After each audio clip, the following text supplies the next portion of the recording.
Bueno, muy buenas tardes a todos, muy buenas tardes a la asociación, a todos los asistentes de hoy. Eh, Hoy por fin vamos a tener buena conexión y vamos a poder desarrollar nuestra clase. Les pido por favor a los asistentes que silencien sus micrófonos para que la presentación pues no se vea como obstruida ni interrumpida. Hoy vamos a estar hablando de un tema muy interesante, diagnóstico e investigación política. Entonces voy a empezar a compartir por acá en la opción presentar ahora. Quiero informarles a ustedes pues que si bien no soy mercados, pues digamos que a lo largo de mi trayectoria y de mi experiencia, mientras les voy compartiendo aquí la pantalla, a lo largo de mi experiencia, pues he tenido que consultar, he tenido que investigar, indagar, conocer los diferentes nichos del mercado electoral. Entonces, en virtud de eso, de esta trayectoria, hoy vengo a compartirles el diagnóstico y la investigación política. ¿Me confirmas, porfa, la, la moderadora, si se logra ver la pantalla? Luego, Mm, si No, ven la aún no. proyección que les estoy haciendo, una presentación en PowerPoint. Como no Aún no se tengo, ve. como no tengo, no, no se ve, ok. No. Discúlpame un momento. Dice Meet Google, está compartiendo una ventana ahora. Bueno,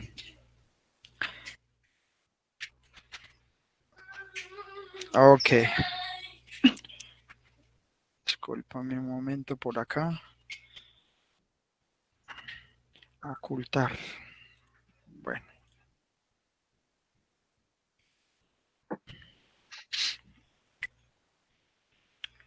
ahora sí.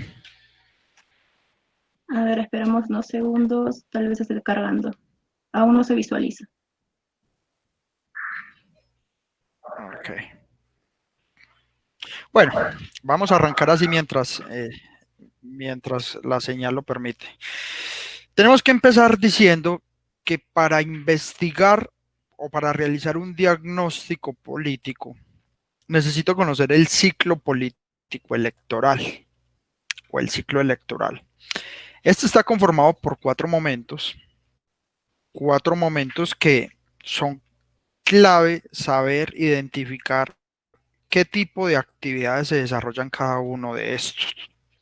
Tenemos un Disculpe, ya, tiempo o un momento no electivo. sí, ¿me Dime, sí, escucha? ya Ya lo está. logras Sí, visualizar. ya, ya está. Ok, ya está, perfecto. Entonces, estábamos hablando del ciclo electoral, estábamos hablando de un primer momento, que es el momento no electoral. En el momento no electoral, como su nombre bien lo indica, es el momento para observar. Ese momento eh, es precisamente la gobernanza, la época fría donde no se desarrollan elecciones. Entonces es la época de gobierno, la época, digamos, que está muy lejana a la contienda electoral, entonces es un momento para observar, para recapitular lo que pasaron, lo que sucedió en las elecciones, y digamos como para ir llevando ese registro, ese récord de todo lo que ha acontecido durante las elecciones y cómo le ha ido al gobierno. Después de esto viene un segundo momento que es un momento o un tiempo preelectoral. Se considera preelectoral aquellos meses anteriores a la elección, podrían ser 6 meses antes de la elección e incluso un año antes de la elección. Es el momento donde hay que planear y donde hay que investigar, como lo vamos a ver más adelante.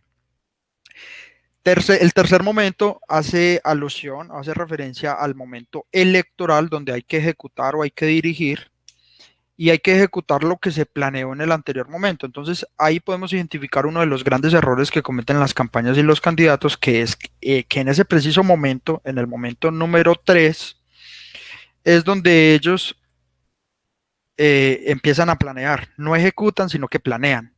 Y ahí pues obviamente tenemos un gran error porque no hay tiempo sino de ejecutar o dirigir.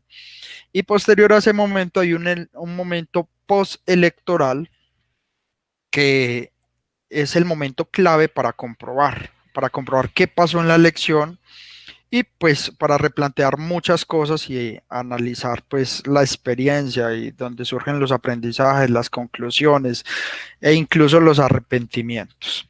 Pues bien, empiezo por este lado porque quiero ubicarlos en ese ciclo de tiempo, para decir que en el momento preelectoral es donde se debe de investigar, donde se debe de analizar el mercado, donde se debe mirar el padrón electoral, analizar todo lo que ha sucedido en las diferentes elecciones que se han llevado, digamos, durante un rango de 8 o 10 años atrás. Entonces ahí se desarrollan actividades como mirar el histórico electoral de lo que estábamos hablando, cuál es la situación política. Recuerde que la coyuntura política tiene que ver mucho con ese tipo de situaciones que se plantean en cada uno de los meses o años que no son similares. Por ejemplo, la situación política actual no es la misma de hace 2 meses, ni la de hace 6 meses, ni la de hace un año. Entonces, por eso es que hay que estar indagando. Hay que analizar las estructuras del partido, los nuevos liderazgos, y ahí es donde también se realiza la investigación como tal. Del todo el ciclo, o sea, de esa bola de tiempo como tal, de todo ese ciclo temporal, tenemos que tener claro que el tiempo de gobierno se desarrolla en un 85%, alrededor de un 85%.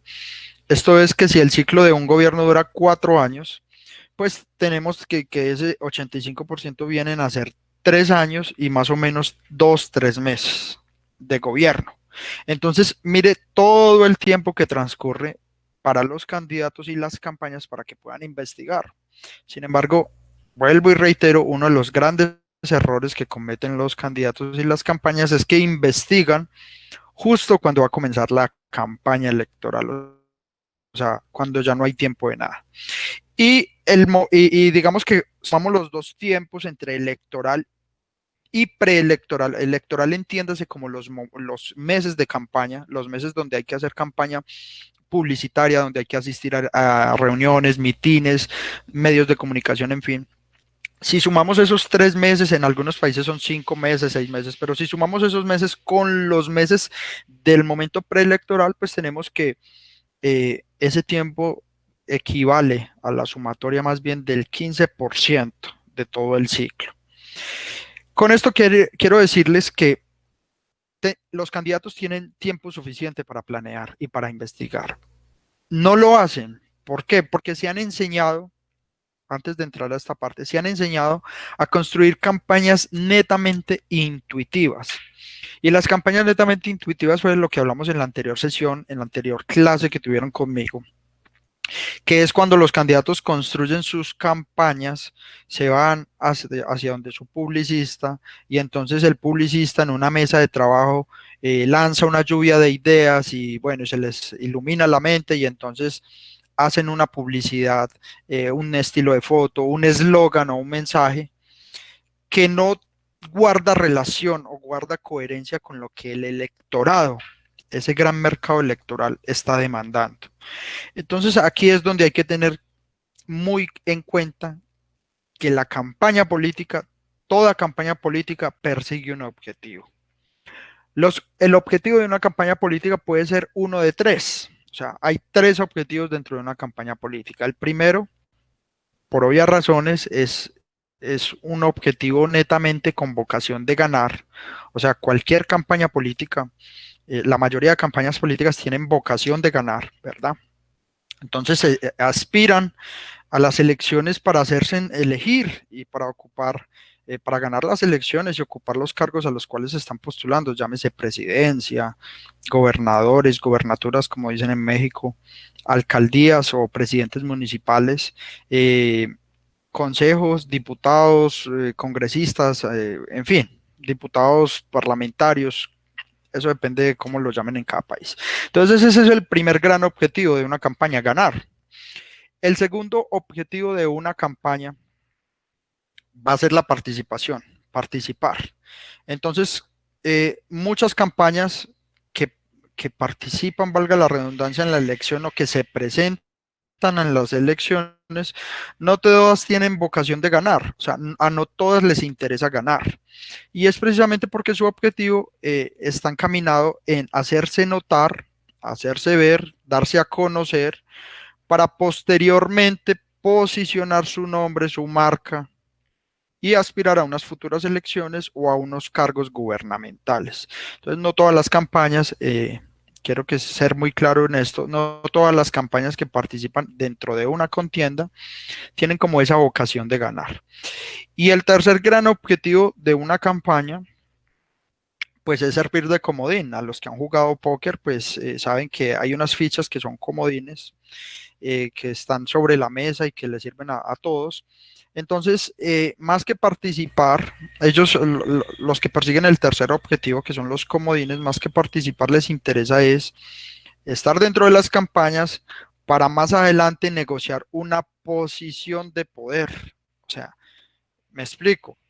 Cuando uno está en una campaña que persigue este fin y sabe que no va a ganar, que no va a lograr la victoria, no va a lograr la victoria electoral, pues sencillamente ellos lo que hacen es mirar cuál es el candidato con más probabilidades de ganar este tipo de campañas y negocian una posición dentro del gobierno de estos candidatos en caso tal de que llegue a ganar. Entonces son las personas que acompañan en el gobierno a los candidatos ganadores. Esos son los tres objetivos de las campañas políticas. Y cada objetivo va a tener una estrategia. Cada objetivo va a tener una estrategia política que debe construirse con base en ese objetivo. Muy bien, ahora sí me dejo proyectar toda la pantalla.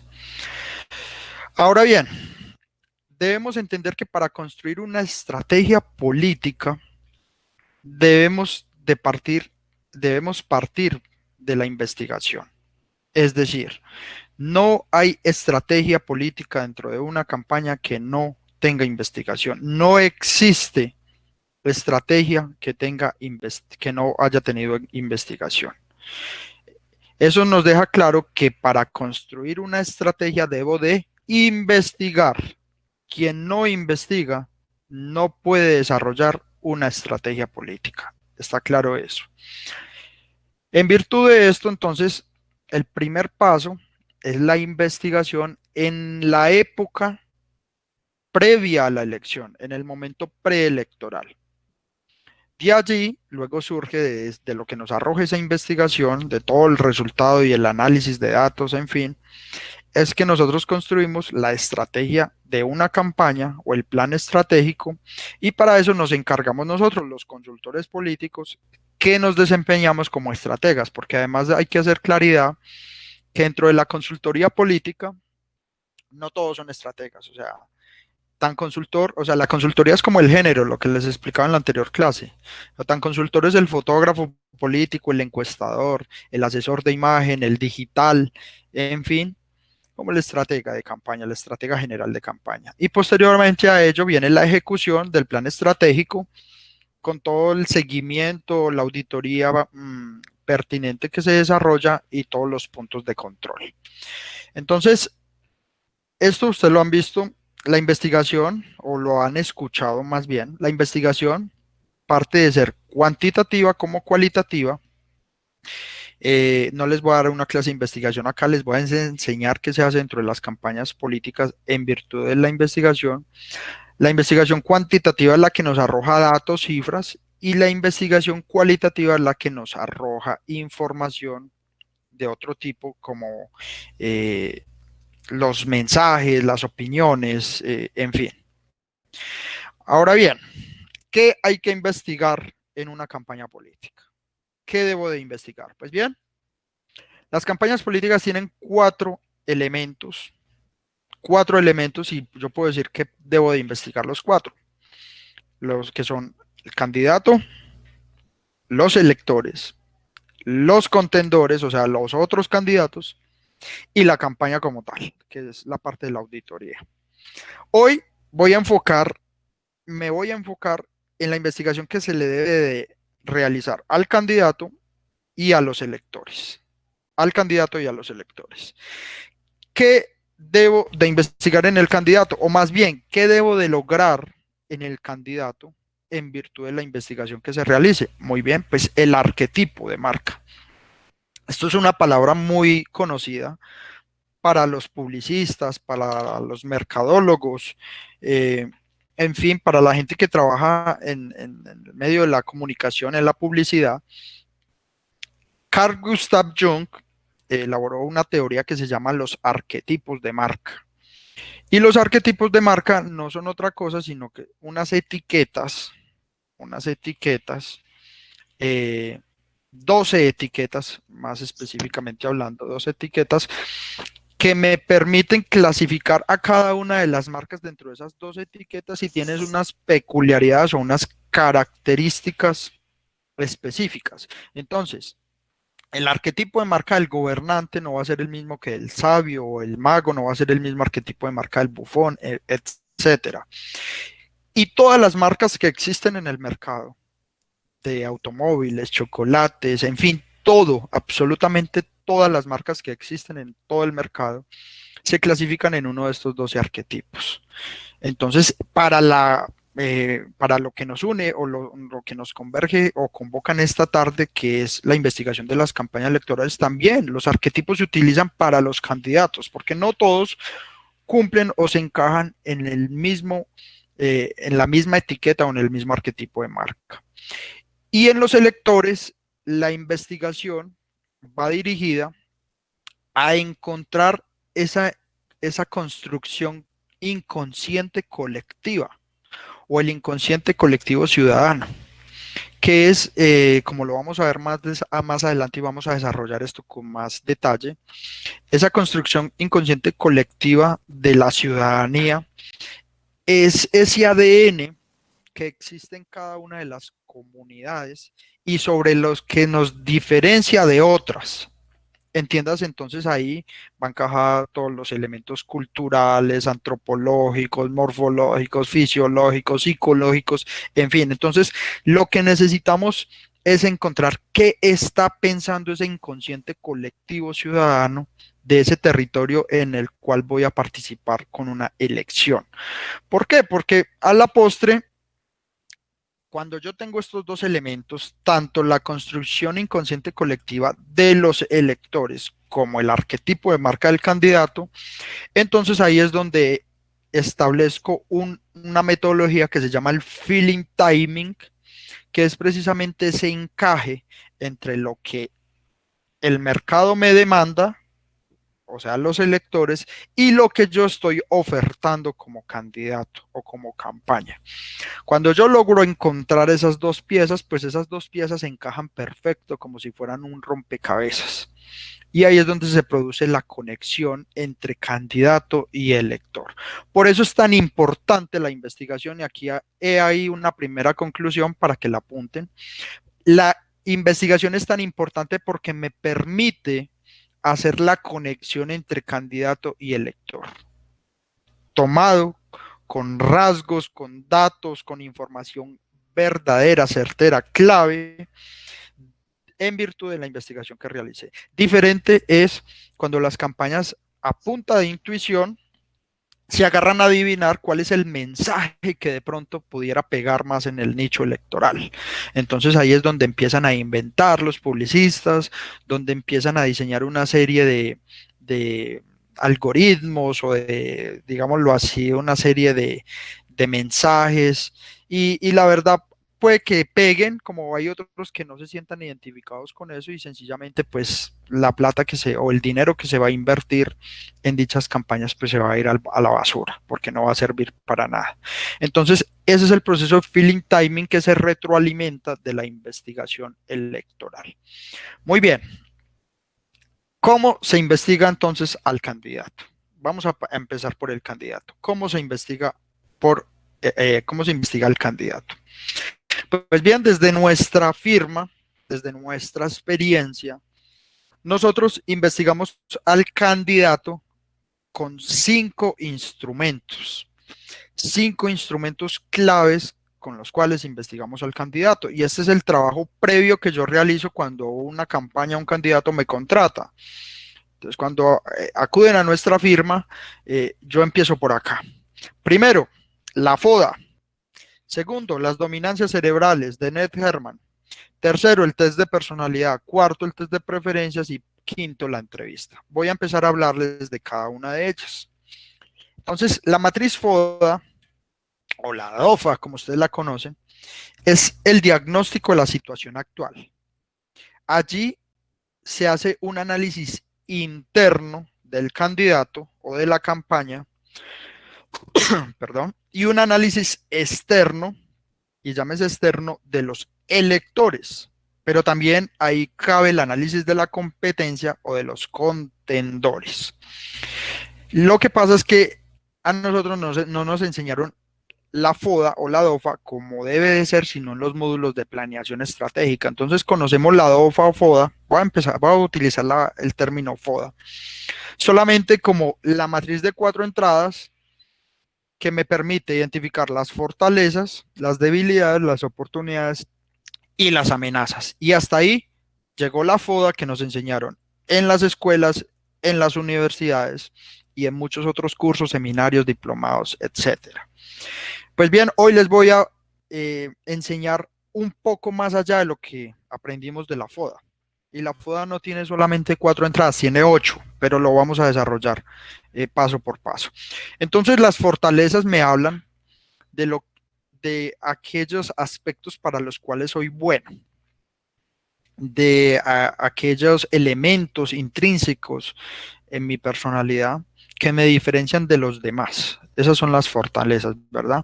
Las debilidades, entonces, son aquellos aspectos en los cuales debo de mejorar, y las ventajas que otros tienen sobre mí. Esas son mis debilidades. Si vamos a ver entonces ya el aspecto de las oportunidades, acuérdense que lo interno son las fortalezas y las oportunidades porque son propias, y el análisis externo, perdón, el análisis externo son las amenazas y las oportunidades porque son externas, ya que se escapan de mí, y las fortalezas y debilidades son internas porque son propias. Entonces, ya pasando al análisis externo, tenemos que las oportunidades son lo que está allá afuera, al alcance nuestro, ¿verdad? Pero que me beneficia a mí en virtud de una coyuntura o de una fortaleza que yo tengo, o porque sencillamente hay una oportunidad que se me presenta y se evidencia a mí en mi posición y no a otros. Y las amenazas es lo que me podría perjudicar, aquellos elementos externos que me podrían perjudicar, e incluso lo que la competencia pueda adelantar para generarme un perjuicio también. Hasta ahí entonces todo está claro. Como siempre, la FODA, 4 entradas, como nos la enseñaron, pero aquí es donde empieza a ponerse interesante este tema. Y es que en esta matriz, como ustedes ven, tiene 9 espacios. Este no cuenta, este siempre se deja en blanco. Entonces tenemos 8 cuadros, ¿verdad? 8 cuadrículas. Entonces, aquellas fortalezas las vamos a ubicar en este lado. Las fortalezas que salieron del análisis FODA, disculpe, aquí. Las debilidades las vamos a ubicar acá. 3, 5 o 10 debilidades las que salgan. Las oportunidades las vamos a ubicar en este lado de aquí, en el lado izquierdo. Y las amenazas también. Muy bien, hasta ahí lo que nos enseñaron de la matriz DOFA o FODA. Pero las otras 4 cuadrículas o entradas es donde voy a ubicar las estrategias. Entonces, se llama estrategias FO al cruce de información entre las fortalezas y las oportunidades. Y esas estrategias FO, o esa estrategia FO, puede ser una o pueden ser 3, esa estrategia tiene que propender por aumentar la fortaleza y disminuir aumentar la fortaleza o fuerza y aumentar la oportunidad. Más, aumentar la fortaleza, aumentar la oportunidad. Está claro. Ahora bien, vamos a pasar a la estrategia DO, que son las que se ubican en esta cuadrícula. La estrategia DO o las estrategias DO tienen que propender por aumentar la oportunidad y disminuir la debilidad. Aumentar la oportunidad y disminuir la debilidad. En la estrategia FA, que es la que ubicamos acá, o estrategias FA, pues tienen que aumentar la fortaleza y disminuir la amenaza, aumentar la fortaleza, disminuir la amenaza. Y por último, la estrategia DA, que es la que se ubica en este lado de aquí, tiene que disminuir tanto la debilidad como la amenaza. Entonces, ese tipo de estrategias me tienen que disminuir la debilidad y disminuir la amenaza. ¿Cómo surgen esas estrategias FO, DO, FA y DA? Pues del cruce de información de las fortalezas con las oportunidades, en fin, o sea, se realiza un cruce de información o de ese tipo de resultados y ahí es donde voy a plasmar las estrategias, que ese tipo de estrategias en última me va a llevar a construir o alimentar el plan estratégico de la campaña. Entonces hasta ahí tenemos la matriz DOFA, pero con las cuadrículas de las estrategias.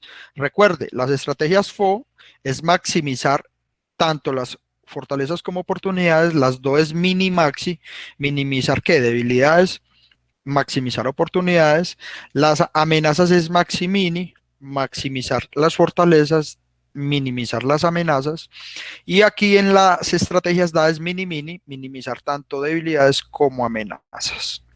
Muy bien. Entonces vamos a continuar. Eh, Primero que todo, pues, estamos en la FODA o en la DOFA. Ahora vamos a continuar con el segundo instrumento de cómo se investiga el candidato. Y en ese sentido, voy a hablar de las dominancias cerebrales.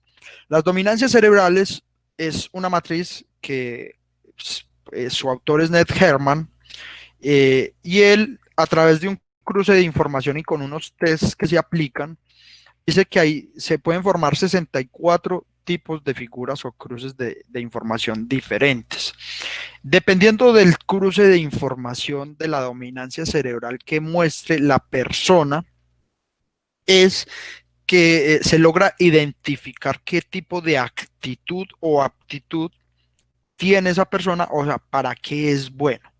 Y eso es, este tipo de test es tan importante en los equipos como tal, de cualquier empresa, sea del sector privado, del sector público, incluso de las organizaciones electorales o políticas, porque es clave para poder identificar a cada uno de los miembros de mi equipo y saber en qué posición los ubico. Es como cuando yo tengo un equipo de fútbol y yo soy el director técnico de un equipo de fútbol como estratega, y debo de saber quién es el que debe jugar como arquero, cuál es el que debe estar en la defensa, cuál es la persona que debe meter los goles y ser el delantero, en fin. Entonces esto me va a ayudar un poco a simplificar el trabajo y a que mi organización sea mucho más eficiente, porque no todas las personas servimos para lo mismo, lo que nos dice Ned Herman, y no todas las personas tienen el mismo perfil. Por ejemplo, hay personas que sirven más para la atención al cliente, porque tienen muy buenas relaciones públicas, ¿verdad? Hay otras que sirven solamente para la planeación, como hay otras que sirven para la ejecución. Entonces, este tipo de perfilamiento es clave para identificarlo no solamente en los equipos de campaña, sino también en los candidatos. Continuamos con disculpe, si hay alguien que tiene el audio encendido, el micrófono encendido, yo ruego que por favor lo ponga en silencio porque nos hace eco en la presentación y pues obviamente esto nos distrae y nos desconcentra. Entonces, por favor, colocar todos los micrófonos en silencio. Muchas gracias.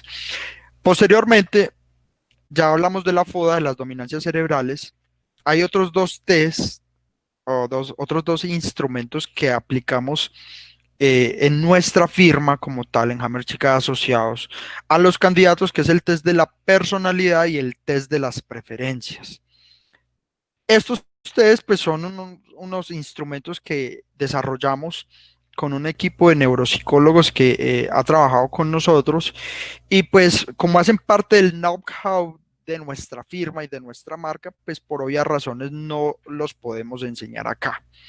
Pero lo que básicamente hacemos con este tipo de testeo es descifrar los aspectos más relevantes de la personalidad del candidato y de las preferencias, o sea, de cómo actúa el candidato frente a determinadas situaciones de crisis o frente a determinado tipo de situaciones complejas que se puedan desarrollar al interior de una campaña política.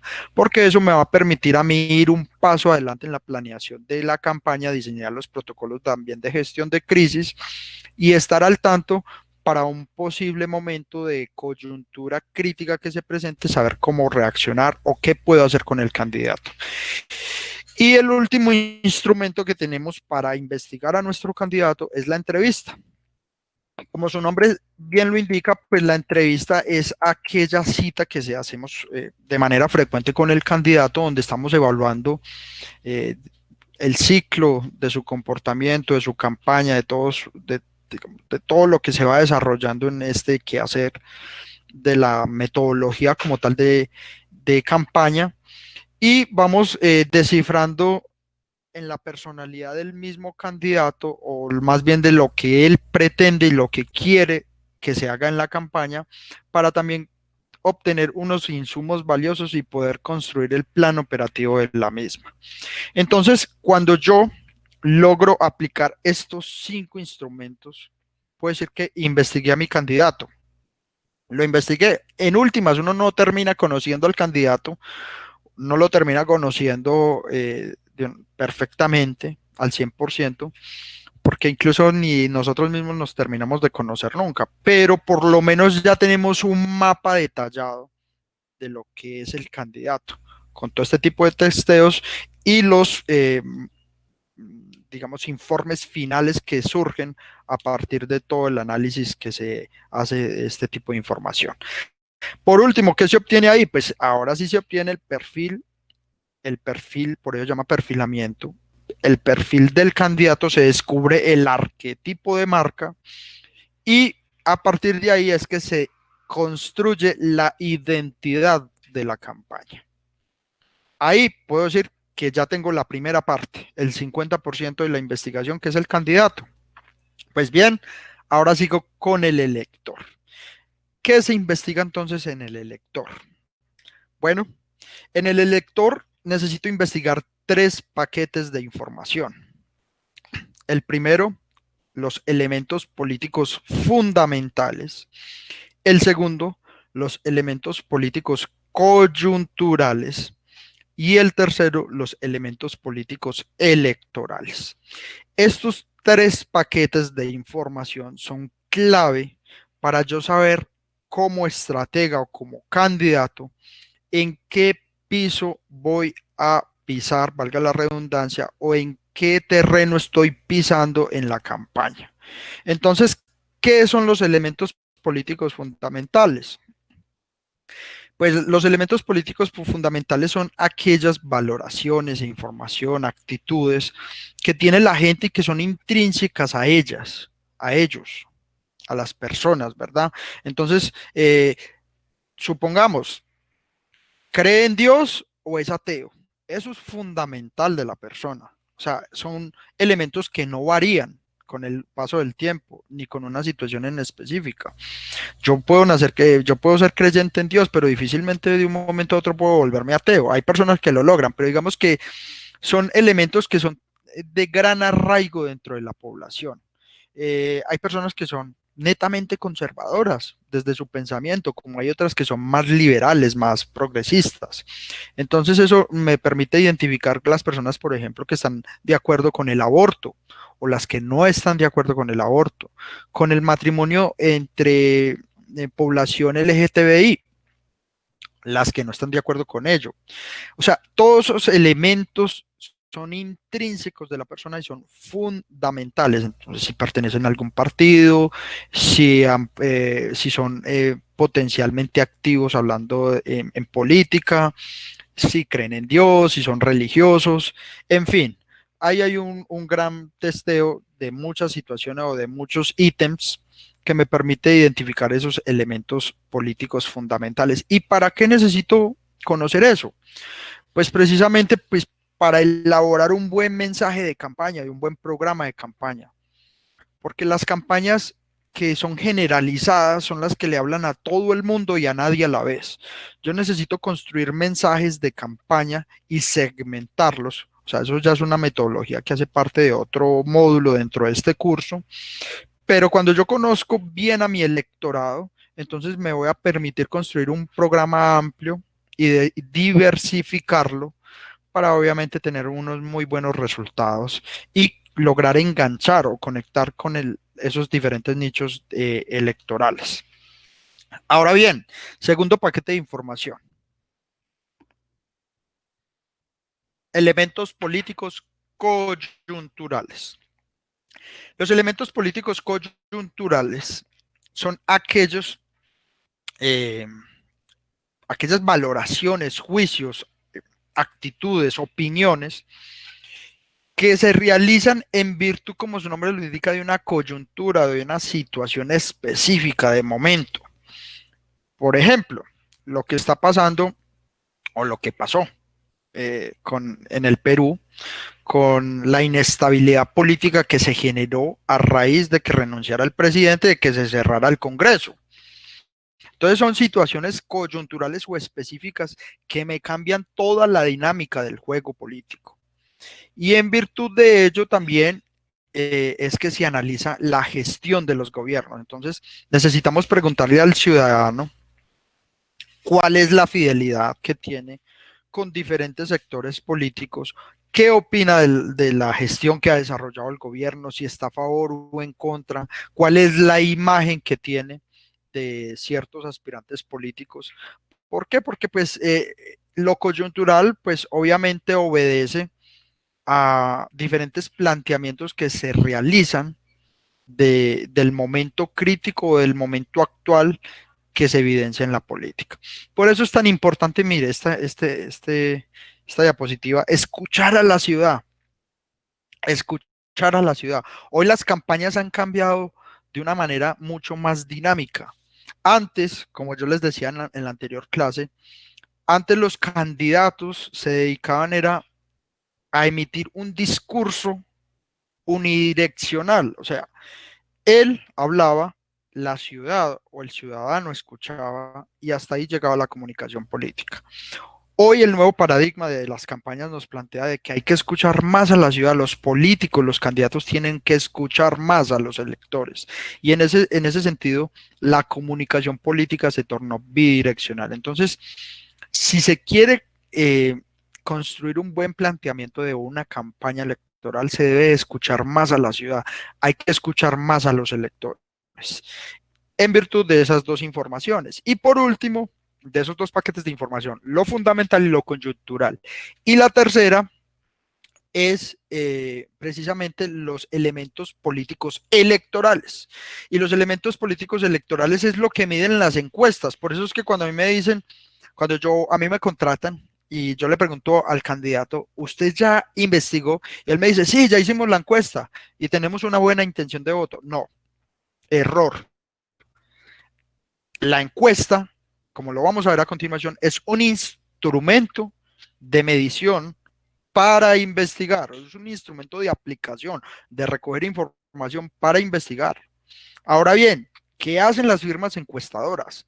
Las firmas encuestadoras lo que normalmente le miden al candidato a la campaña es el tercer paquete de información, que son los elementos políticos electorales. Entonces lo que le preguntan a la gente es, ¿usted va a votar? ¿Usted piensa votar? Pues en los países o en los estados donde el voto todavía no es obligatorio y donde hay que preguntarle a la gente si va a salir a votar, porque donde es obligatorio, pues sí o sí tienen que salir, so pena de que se les imponga una sanción. Pero entonces le preguntan a la gente, ¿usted va a salir a votar? Si va a salir a votar, ¿ya tiene definido el candidato? Si tiene definido el candidato, ¿por qué va a votar? Entonces, las encuestadoras y las firmas que hacen este tipo de sondeos o de mediciones me miden solo el tercer paquete de información, entre 3 paquetes me miden solo el tercero, que son las actitudes políticas electorales, pero me están dejando por fuera los otros dos. A veces, y digo que a veces porque no siempre ocurre, las encuestadoras me miden superficialmente el segundo paquete, que eso es lo coyuntural. Y ahí es donde le preguntan a las personas qué opinan del gobierno, qué imagen de 1 a 10, califíqueme la imagen que tiene sobre tal político. Y ahí me pueden medir superficialmente el segundo paquete, pero realmente una investigación electoral profunda es la que me va a permitir los 3 paquetes de información. Ahora bien, antes de decir cuáles son las técnicas e instrumentos de medición, también debo de enfatizar que los electores es necesario conocerlos, porque yo digo que el ciclo político o el ciclo electoral entre candidato y elector tiene que tomarse en una etapa de enamoramiento, tiene que, digamos, asimilarse a un proceso de enamoramiento. Y es cuando una persona quiere conquistar a otra, cuando alguien, por ejemplo, cuando a un, a una persona le gusta determinado hombre o determinada mujer, pero entonces, ¿por dónde tiene que empezar para conocerlo? Por investigarlo. ¿Por dónde tiene que empezar, perdón, para atraerlo, para conquistarlo? Por investigarlo, por conocerlo. Entonces tiene que saber qué es lo que le gusta comer, cuáles son las actividades que más le gusta desarrollar, a qué se dedica, en dónde vive, cuántos años tiene, si tiene familia, si es casado, si es soltero, si es divorciado, si es, bueno, en fin.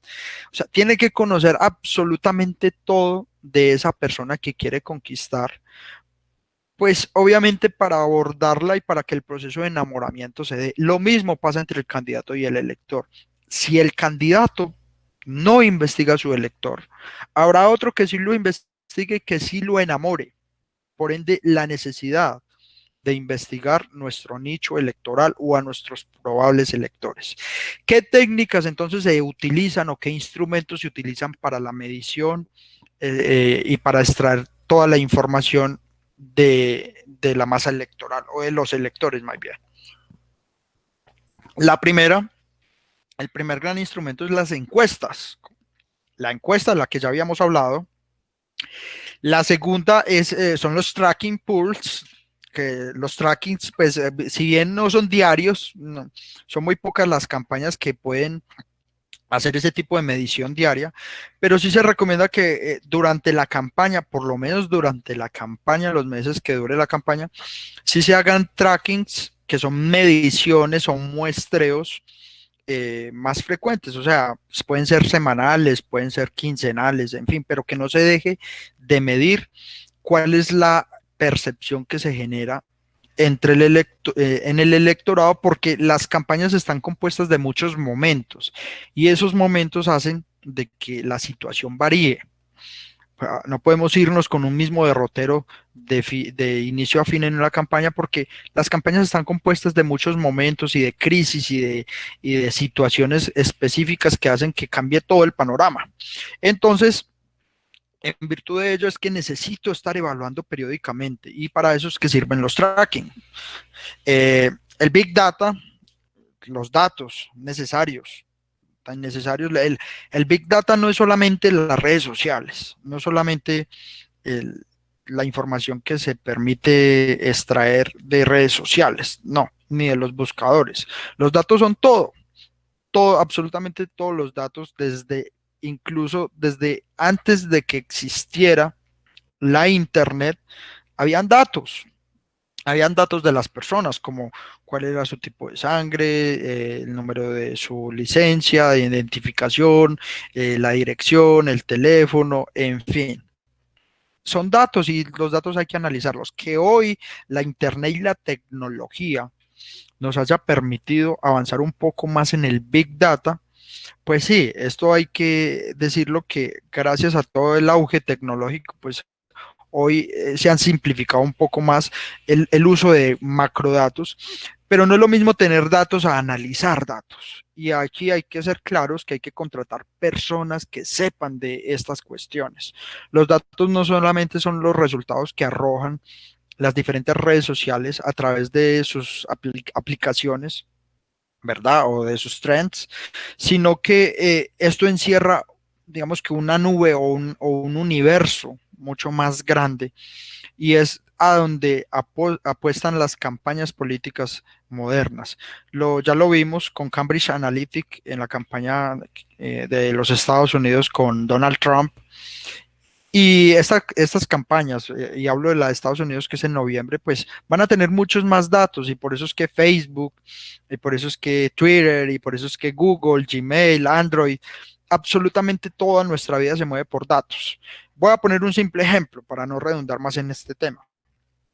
Cuando usted va a un market, a un supermercado o a un mini market, lo primero que a usted le preguntan es si está afiliado a esa marca o a esa superficie de supermercados, esas grandes superficies. Entonces, lo que le preguntan a uno cuando uno va a un Macro, bueno, a un Publix en Estados Unidos, Home Center, bueno, qué sé yo, es si uno acumula puntos y si ya está inscrito en el programa de clientes fieles. ¿Por qué lo hacen? Porque realmente cuando pasan por el escáner de la caja registradora, cada uno de nuestros productos, esto se va a una base de datos.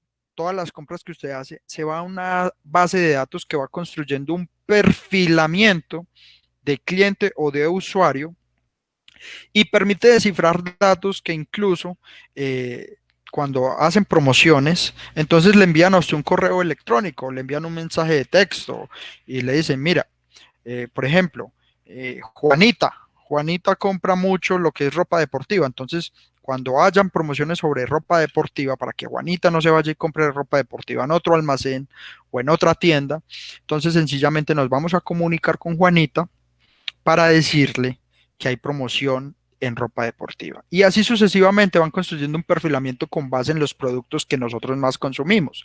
En Internet, esto se ha simplificado con el uso de, digamos, la inteligencia artificial, porque a quién no le ha pasado que cuando uno entra y observa un tipo de publicidad, le sigue saliendo horas después y días después la misma publicidad. Ejemplo, si yo investigo sobre agencias de viajes, pues normalmente la publicidad que me va a arrojar cuando yo navego en internet o en mis redes sociales va a ser sobre viajes, sobre hoteles, sobre aerolíneas, paquetes de vacaciones, en fin. Entonces, el uso de datos ha permitido crear perfilamientos y segmentar, que ahí era donde quería llegar a esta palabra, segmentar el tipo de público que tengo al frente. Lo mismo pasa para las campañas políticas. Las campañas políticas necesitan analizar los datos de sus electores para segmentar la campaña, para saber en qué nichos electorales soy más fuerte, en cuáles puedo pegar y en cuáles no debo, como decimos nosotros coloquialmente los colombianos, en cuáles no debo de botar pólvora en gallinazos, en cuáles no debo de gastar mis esfuerzos y mis recursos en algo que no me va a dar resultado. Focus Group, yo creo que es una técnica que muchos la han escuchado, que muchos conocen, son grupos focales a los cuales se entrevista y se le pregunta sobre determinadas cosas. Entrevistas personalizadas, y esta parte me gusta mucho, el neuromarketing político, que es donde actualmente se enfocan las campañas. Eh, Hoy en día ya incluso permiten, digamos que todos estos instrumentos permiten introducirse, adentrarse en lo más reservado del ser humano, en nuestra privacidad, porque son técnicas que permiten que uno no mienta y que la información sea certera. No estoy hablando ni siquiera del polígrafo, estoy hablando del electroencefalograma o electroencefalógrafo, como lo quieran llamar. Son unas, digamos, unas chupas o unos aparatos que le pegan en la cabeza a uno, y que el cerebro va emitiendo estímulos a medida de que va recibiendo cierto tipo de información. Entonces, incluso se hizo un laboratorio un experimento con algunos electores en Estados Unidos donde les pusieron estos aparatos en la cabeza y empezaron a rodar un discurso de Barack Obama. Y entonces ciertos electores generaban unos estímulos a medida de que Barack Obama hablaba de ciertas cosas, de ciertos temas incluso de la misma tonalidad de voz. Precisamente esto ayudó, esta técnica ayudó para seguirle construyendo los discursos a Obama, increíblemente porque ya se sabía cuáles eran las palabras o la forma en la cual se debía de comunicar el presidente de los Estados Unidos en ese entonces a su electorado, porque el electroencefalograma permitía identificar cuáles eran, digamos que, esos estímulos que más generaban ciertas palabras. El sistema de seguimiento pupilar, ya lo vemos hoy en día. Incluso muchos de nuestros dispositivos móviles tienen la opción de desbloqueo con la pupila, ¿verdad? Con el ojo, con la vista, no solo con la huella. Los sensores de respuesta galvánica, el reconocimiento facial, entre muchas otras cosas. O sea, hoy el neuromarketing político está avanzando a estas técnicas e instrumentos de recolección de información con un solo fin, identificar al tipo de lector que tenemos al frente y cómo podemos incidir en sus emociones para ganar su apoyo o su voto. Voy a ponerles este video, espero que Google Meet sí me ayude esta vez y se pueda escuchar. Vamos a ver.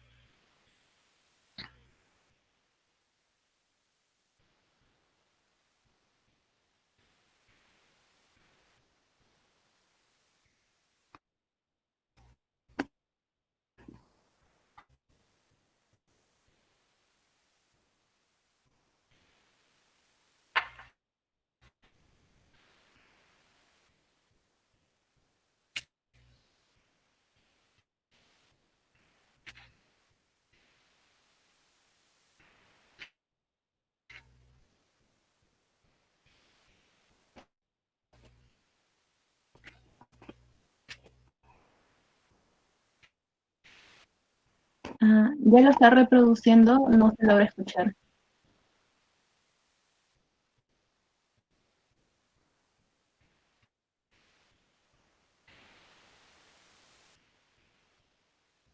Gamer, aún no se escucha.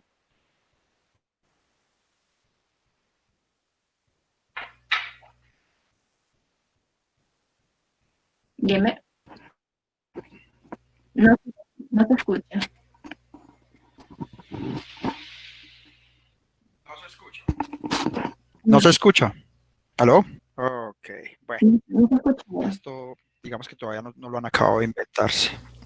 Bueno, vamos a hacer los videos, prometo publicarlos más tarde en mis redes sociales y para que ustedes complementen un poco de qué les estaba hablando. Ahí les estoy hablando de la información digital que nos arrojan las diferentes redes sociales.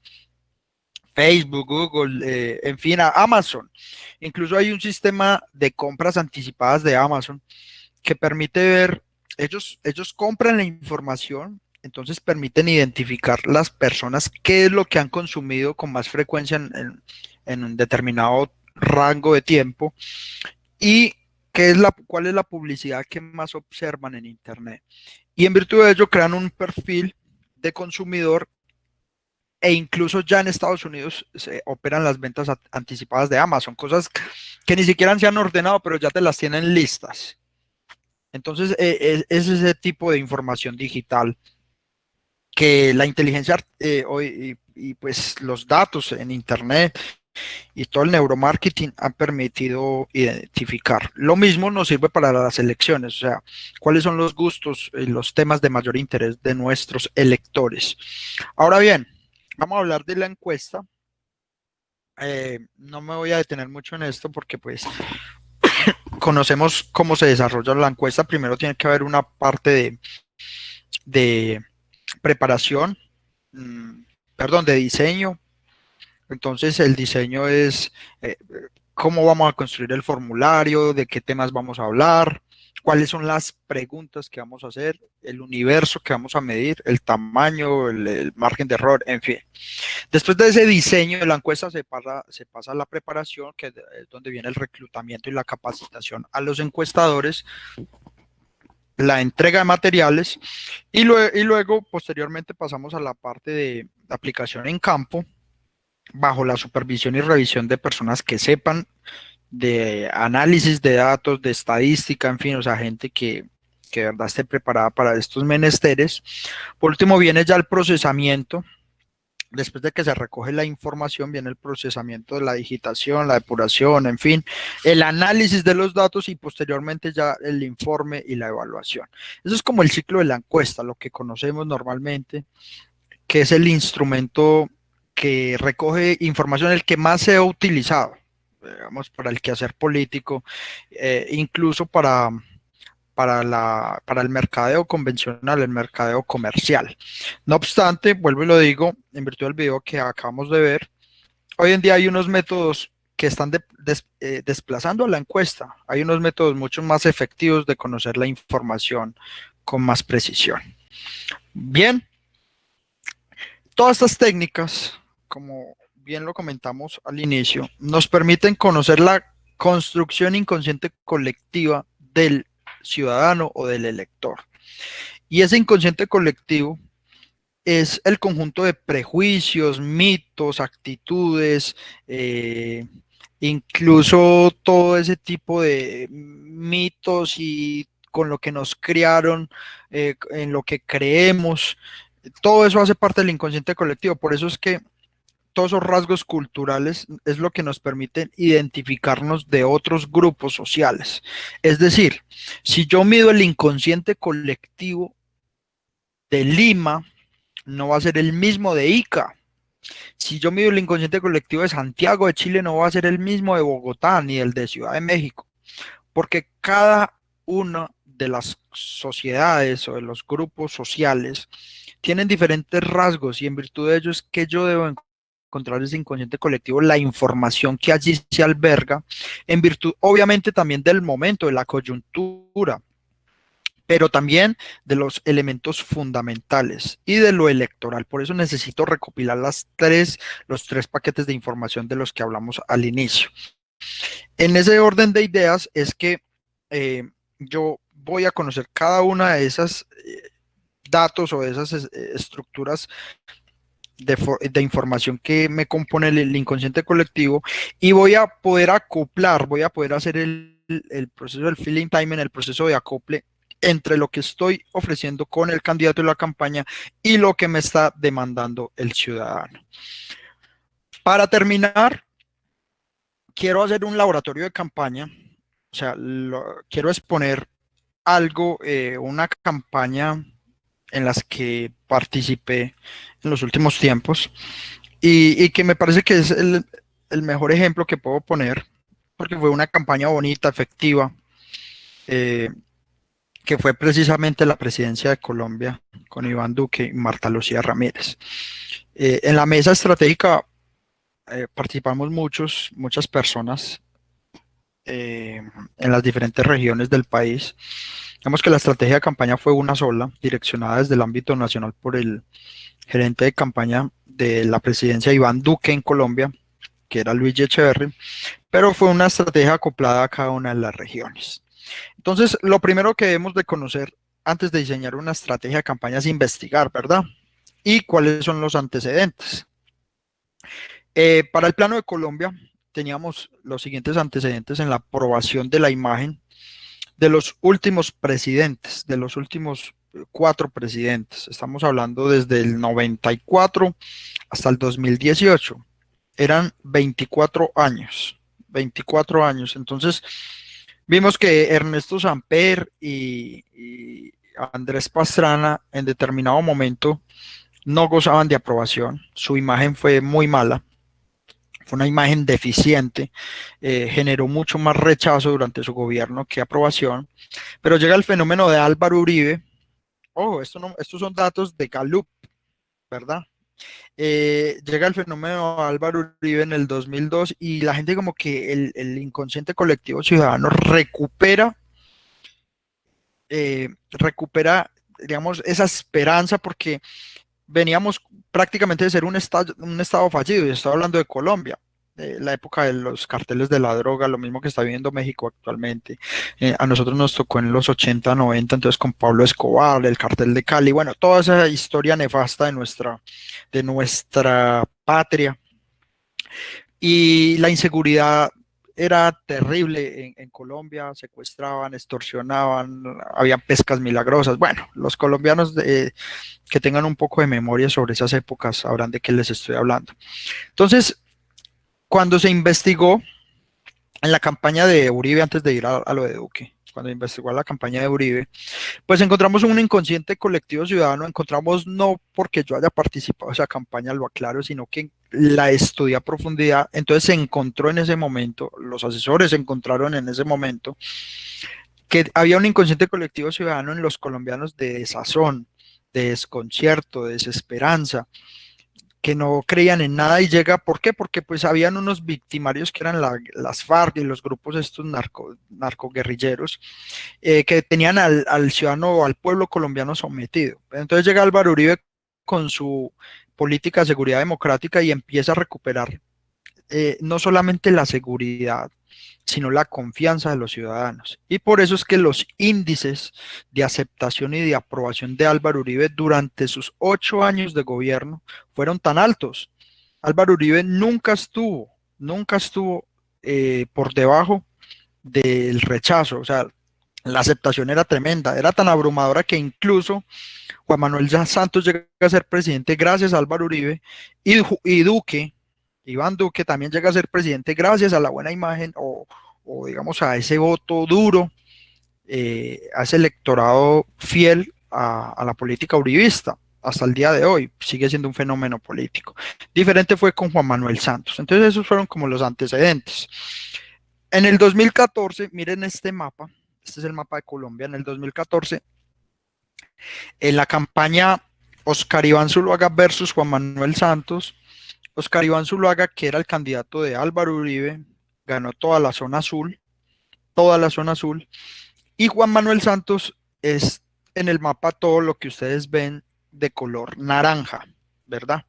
Bogotá, aquí está en la mitad, este pedacito que se ve aquí naranja en el centro es Bogotá, pero mire que todo el santismo, se lo podemos así, ganó las dos costas, tanto la costa pacífica como la costa atlántica. Por aquí nos conectamos con Ecuador y Perú, aquí en el Océano Pacífico, y ganaron la costa atlántica. Y aquí dos regiones pues de la selva amazónica, el Baupés y Guainía, creo.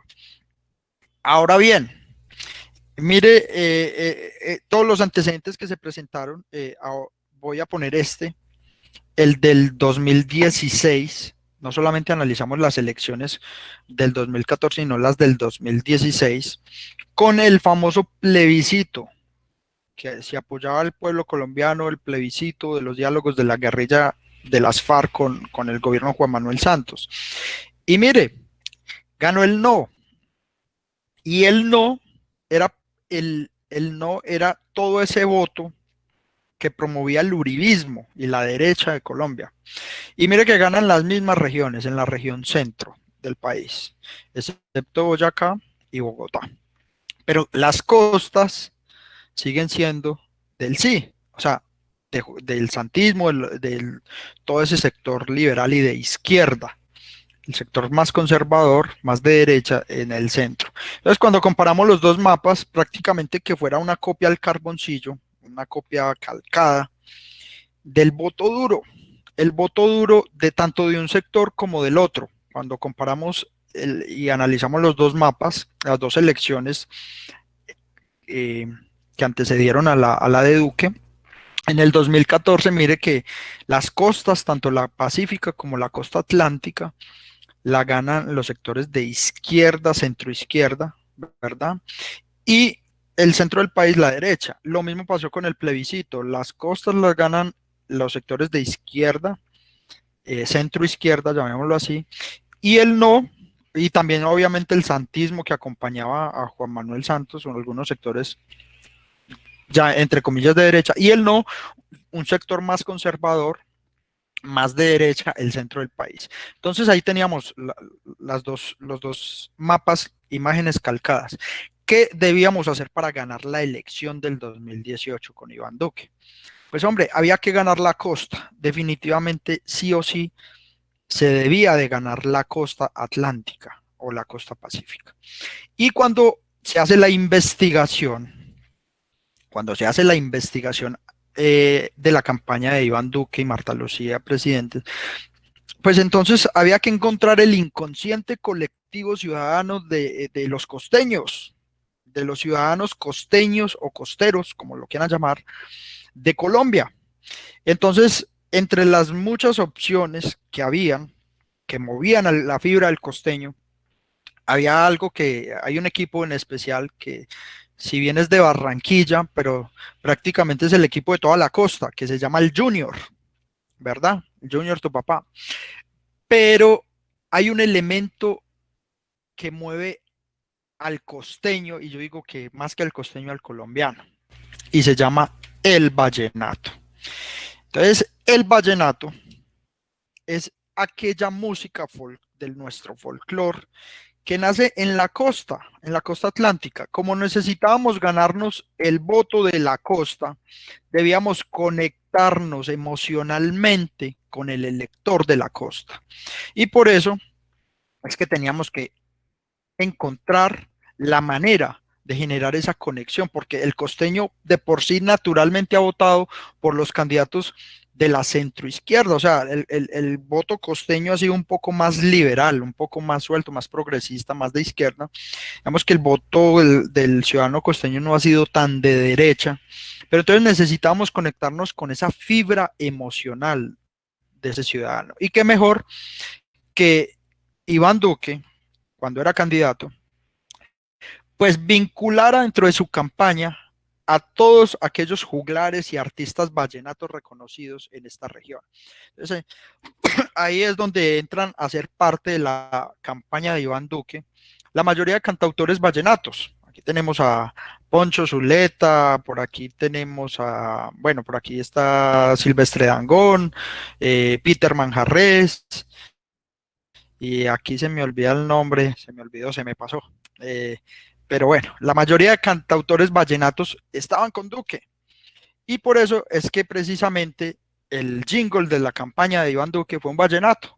Aquí no, pues espero que se escuche, lo voy a tratar de colocar, a ver si se escucha un poco. El jingle de la campaña de Duque fue este vallenato. Me avisan si se escucha.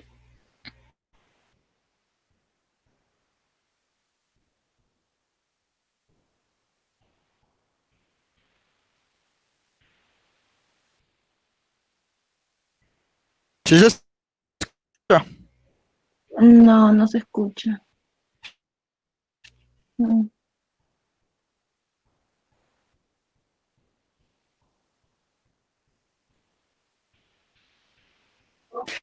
Prometo ponerlo en las redes. Entonces, en una campaña, sí, discúlpame, no, bueno, continúo. En una campaña, entonces, cuando tú investigas y sabes dónde debes de impactar, debes encontrar aliados. Por eso es que Marta Lucía Ramírez llega a la campaña de Iván Duque, porque el aliado perfecto, en virtud de todos estos antecedentes, eran los conservadores. Y por eso es que Marta Lucía recoge el voto de los conservadores y al Partido Conservador Colombiano y a todos los sectores de derecha y conservadores para sumar esfuerzos, porque pues el Centro Democrático, Iván Duque y al uribismo no le iba a quedar nada fácil. Entonces, primero, encontrar aliados. Segundo, conecta con tu electorado, que fue lo que se evidenció con la campaña de Duque y lo que yo les acabo de decir del vallenato. El inconsciente colectivo ciudadano encontramos en el vallenato. Pero aparte de eso, hay que aprovechar los errores ajenos. Y mire, aprovechar los errores ajenos es sacarle provecho a aquellas debilidades, acuerde de la DOFA, debilidades y amenazas de los rivales. Y mire, este señor que ustedes ven aquí de sombrero, que trataba también de conectar con el elector, porque les voy a contar algo a los que no son colombianos. Este sombrero se llama el sombrero volteado, como lo dicen en la costa, el sombrero costeño. Entonces él también se llevaba su sombrero costeño, tratando como de generar cierto empatía o cierta conexión con el elector. Pero mire lo que pasó cuando era vicepresidente, Germán Vargas Lleras. Este no tiene sonido, no se preocupen, solo observen lo que pasa con este señor de sombrero.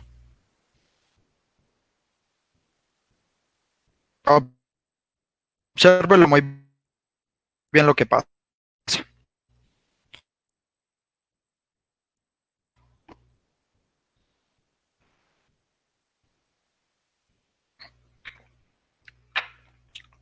¡Pum! Corrón, un piñazo, como dicen los argentinos, o un golpe a uno de sus escoltas. Y este fue uno de los videos, una de las imágenes que más se viralizó en Colombia.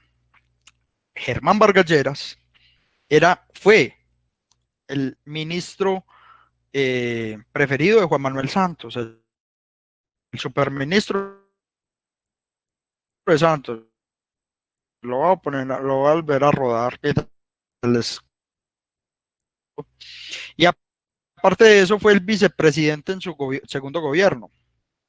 Y era la persona, pero gracias a este error y a muchos otros que cometió, pues digamos que se supo aprovechar para vender una imagen de una persona que no reunía las cualidades humanas para desempeñarse como presidente de los colombianos. Entonces, esta imagen le quedó grabada en la retina, en la mente de los colombianos, y a Germán Vargas Lleras se le catalogó como un golpeador, un maltratador, además. Y a esto, si le sumamos la mala imagen que tenía Juan Manuel Santos, pues digamos que no era una herencia que lo beneficiara para las elecciones presidenciales. Ahora les cuento cómo quedó la contienda. Otros errores. Sergio Fajardo, mire, este es un candidato muy interesante porque digamos que era un candidato un poco más neutral, no hacía parte ni de la izquierda ni tampoco de la derecha. Muchos sectores lo catalogaron tibio, pero uno de los principales errores de Sergio Fajardo fue que cuando le hicieron una entrevista en el canal Capital, eh, él dijo que iba a aumentar la de las pensiones. Entonces el periodista logró llevarlo hasta esa pregunta y prácticamente entonces, Pardo, usted va a aumentar la de las pensiones, hay que aumentarla. Entonces, mire, ¿a qué ciudadano le gusta escuchar de un candidato presidencial que va a aumentar o no? La pensión o la jubilación o el retiro, como se llama en otros países. Eh, Eso fue un video que también rodó y se le hizo mucha difusión. Y pues fueron errores de los contrincantes que se supieron aprovechar. Ahora, todos esos errores hay que contrastarlos, hay que mostrárselos al lector. Uno no se puede quedar con ese material guardado porque esas son las bombas atómicas de las campañas. Y si necesitamos ganar, entonces hay que sacar esto. O sea, una cosa es una campaña de contraste y otra cosa es una campaña oscura, negra, de desprestigio que son totalmente diferentes. El contraste son hechos verdaderos que se tienen que sacar a relucir para restarle credibilidad al adversario. Para nadie fue un secreto y no fue un hecho inventado de que Germán Vargas Lleras le diera un puño, un golpe a su escolta y de que empujara a la gente y que fuera maltratador. Este otro señor se llama Humberto de la Calle, fue también un candidato presidencial, digamos que también perteneció al gobierno de Juan Manuel Santos, fue el que hizo los diálogos con la guerrilla. Y cuando nosotros investigamos, hicimos la investigación, la guerrilla de las FARC y digamos que la guerrilla en general en Colombia tiene una imagen muy negativa, perversa, en virtud de que fueron los victimarios por muchos años del pueblo colombiano, que sometieron a secuestros, a extorsiones, a collares bomba, en fin.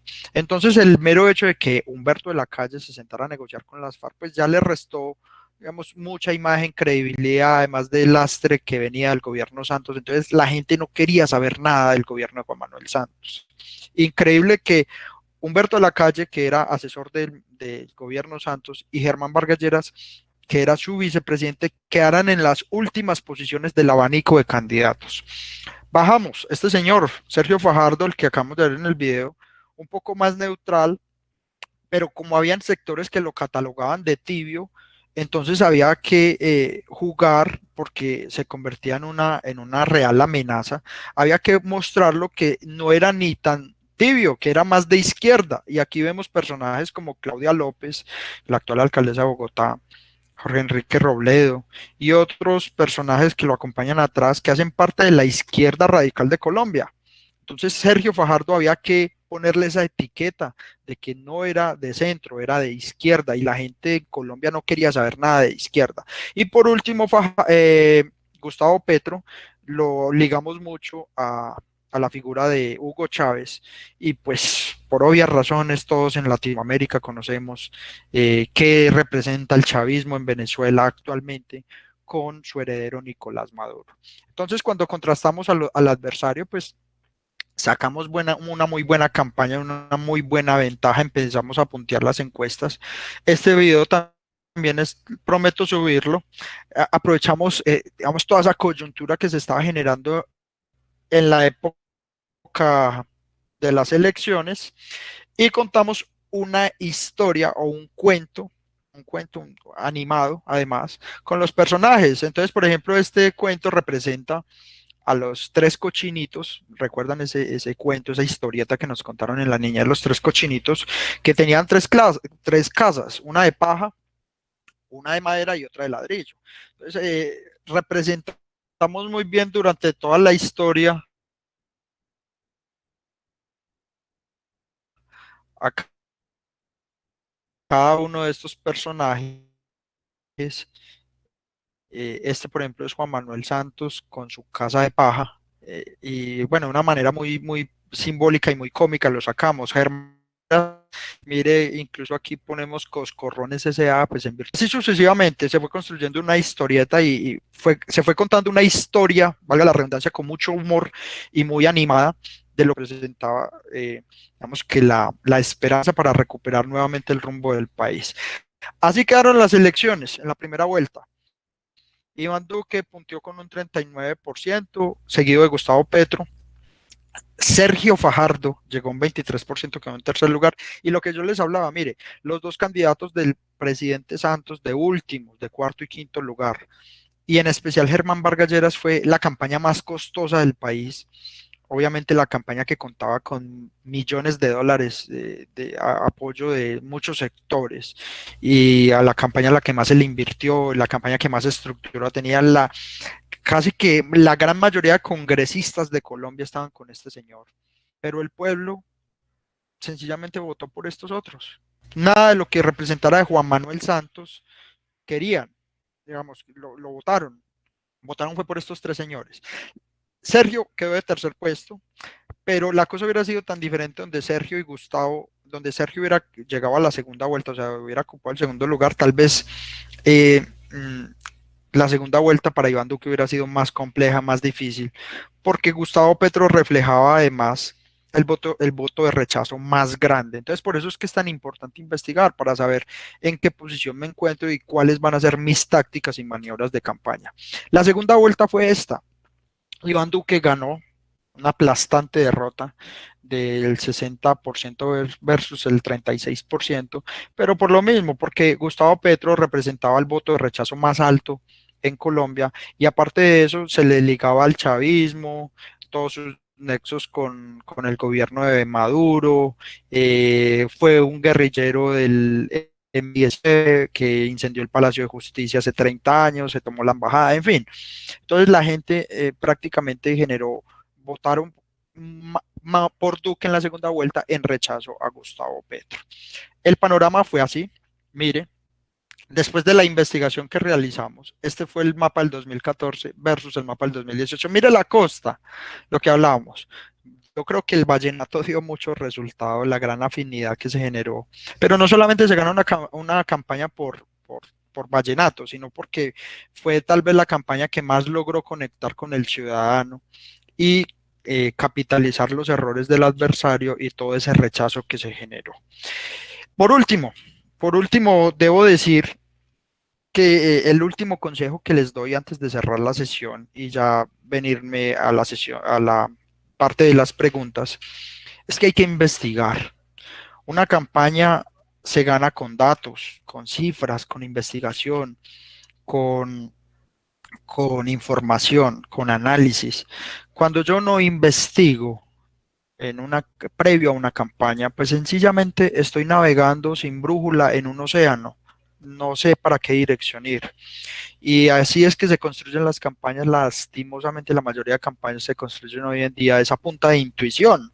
Entonces, los candidatos muchas veces por ahorrar dinero contratando consultoría política, estrategia, investigación, pues terminan perdiendo lo poco que han invertido o lo poco que han gastado. Yo muchas veces a los candidatos le digo, mire, ¿qué es lo más costoso que hay en una campaña? Y entonces ellos me dicen, lo más costoso que yo puedo tener en una campaña es la publicidad. Pues sí, la publicidad es un elemento costoso, pero no, lo más costoso en una campaña es perder la campaña, porque si usted gasta $10,000, $100,000 en una campaña y no gana, pues perdió $100,000. Pero, ¿qué es más fácil? ¿Perder los $100,000 por no hacer las cosas bien o invertir $100,000 y tener una probabilidad más alta de ganar en las urnas y de conseguir la victoria electoral? Entonces, la investigación sí o sí es el elemento que debe de alimentar no solamente la estrategia, sino a las campañas electorales en esta nueva era. Muchas gracias a ustedes por la atención y bueno, los dejo con la señora moderadora para la sección de preguntas.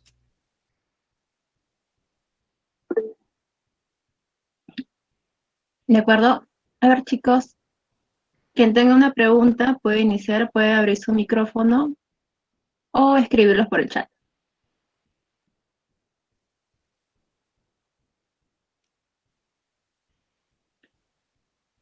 De acuerdo. Tenemos una pregunta de Rolando Castillo. Pregunta, en tiempos de pandemia, ¿cuáles son las metodologías? ¿Cuáles son los medios para investigar teniendo en cuenta que no podemos tener contacto?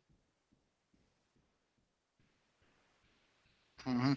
Vas a elaborar todas las preguntas y yo las contesto al final o una por una. Una por una. Una por una. Perfecto. Bueno, entonces, en tiempo de pandemia, ¿cómo se investiga? Pues como bien lo dije anteriormente en la exposición, no solamente la encuesta sirve para investigar.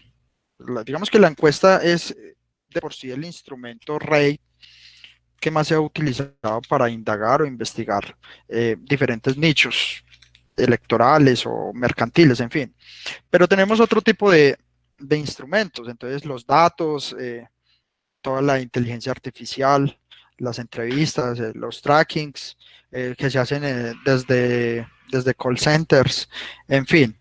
Entonces, digamos que instrumentos hay diversos, hay varios para investigar. Ahora bien, obviamente la pandemia, el coronavirus nos trajo un paradigma eh, del quehacer de las campañas. Yo no estoy muy de acuerdo en que las campañas vayan a ser 100% digitales o netamente digitales. Eso es falso. Lo acabamos de evidenciar en República Dominicana hace un par de meses. Y muchas campañas que se van a desarrollar ahora, no solamente en el Perú, en Ecuador, se viene también Honduras, en fin, Salvador en febrero también, van a estar ligadas a la pospandemia, digámoslo así. Entonces, si bien el trabajo en tierra, la campaña de tierra no se va a desarrollar de igual manera que como se hacía antes, pero tampoco el candidato va a rehusar o va a renunciar a salir al terreno a buscar votos. En eso sí estoy completamente seguro. Otra pregunta. De acuerdo. Tenemos una pregunta de Facebook de Omar Freddy Bermejo Torres. Pregunta si en esta época mayormente escucho de partidos de izquierda o derecha en Perú. ¿Qué tipo de partido recomienda para esta nueva normalidad? ¿O debería existir otra denominación o forma de hacer partidos políticos? Ok, bueno, muy buena tu pregunta, muy interesante. Mira. Yo no me atrevería a dar una respuesta sin antes indagar. Y es precisamente el tema que estamos tocando hoy. Investigarlo es todo. Yo no me puedo acelerar a darte una respuesta de decirte si el inconsciente colectivo ciudadano, la construcción inconsciente de los peruanos hoy están, digamos, bajo el hartazgo de determinados sectores políticos y entonces por eso van a elegir a otros, como pasó en Argentina, ¿verdad? Que Fernández fue porque el hartazgo de Macri y Macri surgió a raíz del hartazgo de su antecesora. En fin, para eso hay que investigar y hay que medir. Entonces, en el momento en que se mide y se investiga, es que uno se permite sacar este tipo de conclusiones y es donde se construye una campaña ganadora. Siguiente pregunta. Mm, Bueno, aún no me he escrito Ah, preguntas. hola, Sí, buenas tardes. ¿Puedo hacer una pregunta? sí, continúa. Sí, Gracias. Hola, buenas tardes. Oye, me estoy en México y aquí en México existen lo que son las candidaturas independientes. Con base en el órgano electoral que es el INE, ujú. tendrán hasta el 8 de enero, por ejemplo, del 2020 para recabar las firmas, para poder alcanzar su registro. Las firmas se hacen a través de una app, ¿sí? Ahora la pregunta es, la pandemia, ¿cómo se podría hacer una campaña o cómo podría ser la campaña de unos candidatos independientes? Si se puede estar tocando puerta por puerta, por ejemplo, y hay que hacer el registro de las credenciales para que se puedan subir al tema.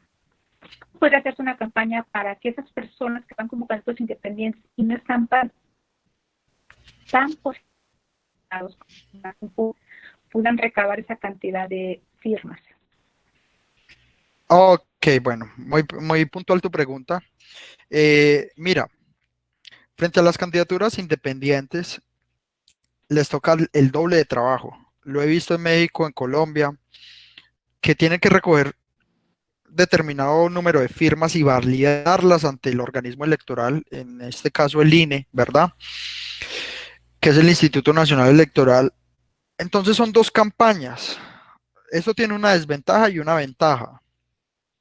Yo lo he dicho, la desventaja radica más en el tema radica más en el tema económico e incluso en el tema logístico, porque son campañas que pues tienen que hacer un doble esfuerzo económico, el primero para sacar las firmas y el segundo después de que obviamente le dan la credencial y de que puede participar y que está ahí en la tarjeta electoral, pues ya desarrollar la campaña como tal.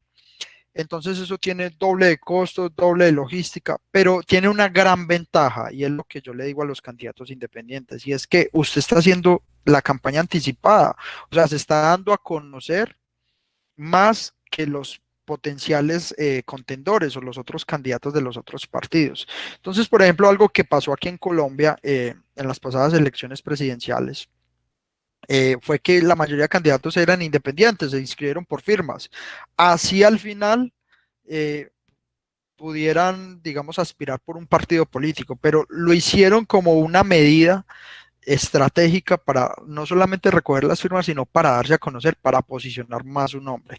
Entonces, a mí me parece que es una muy buena oportunidad la recolección de firmas y las candidaturas independientes, porque si bien tienen que hacer el doble de esfuerzo, pero también van a tener unos réditos y una ganancia enorme frente a los otros contrincantes. La siguiente pregunta. Muchas gracias. Perfecto. Correcto.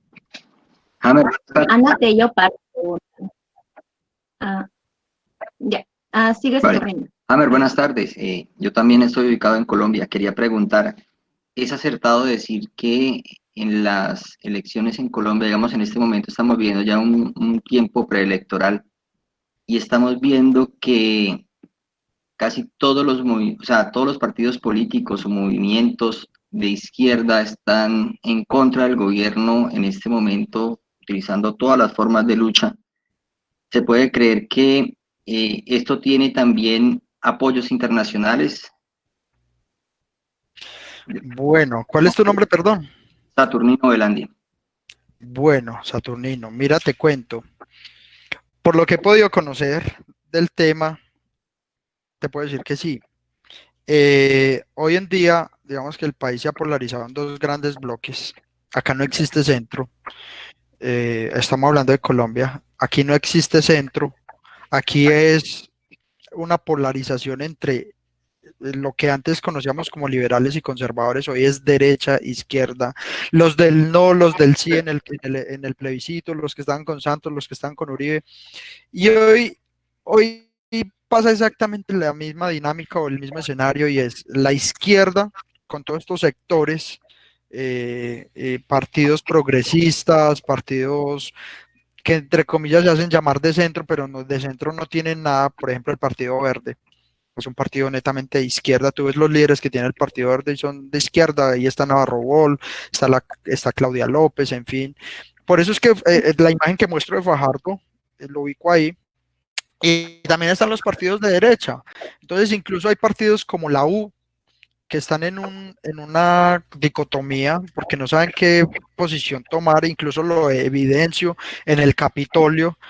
Muchos de los congresistas de la U, entonces unos apoyan al gobierno, otros están en contra, como Roy Barreras. Entonces el país está partido, evidentemente está partido. De que hay apoyos internacionales, por supuesto que los hay, y soy testigo de eso, o sea, te lo puedo decir. La Internacional Socialista, que son partidos de izquierda y que apoyan campañas de izquierda, hace rato están financiando estructuras políticas de izquierda, como la de Carlos Caicedo en el Magdalena, como la de Claudia López en Bogotá, como la de Iván Darío en Cali, en fin. El chavismo hace mucho rato apoya campañas presidenciales, ayudó a Petro. Entonces, para nadie es un secreto de que estos grupos internacionales políticos hace mucho rato están interesados en la política, no solamente de Colombia, sino en cada uno de los países de Latinoamérica. Gracias. De acuerdo. Ana Tello Parra pregunta, ¿cómo lograr que los líderes políticos entiendan la importancia de la investigación?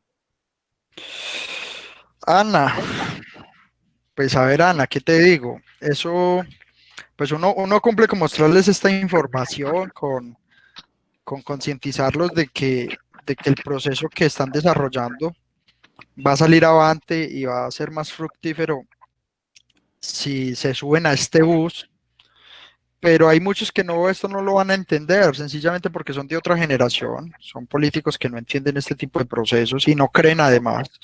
Entonces están formados en la vieja escuela de hacer campañas muy onerosas, costosas y de, digamos, gastar o financiar cosas que no sirven. Por ejemplo, la mayoría de los candidatos se gastan la plata o el dinero es en publicidad, en mucha publicidad. Entonces, ¿qué se ganan, por ejemplo, en contratar 50 vallas, 1000 pendones? Son cosas que realmente no tienen utilidad. Esto nace desde la conciencia del político, o sea, hacerles ver esto de otra manera, pero en últimas no todo el mundo se va a subir a este bus y por eso es que precisamente yo tengo una conferencia que la presenté en la cumbre mundial pasada, que se tituló incluso Los dinosaurios electorales. Entonces, son aquellos políticos que todavía esto les da muy duro y la consultoría no la van a entender. A ver, Ana, espero haya contestado a tu pregunta. De acuerdo. ¿Alguien más tiene una pregunta? Voy a abrir su micrófono.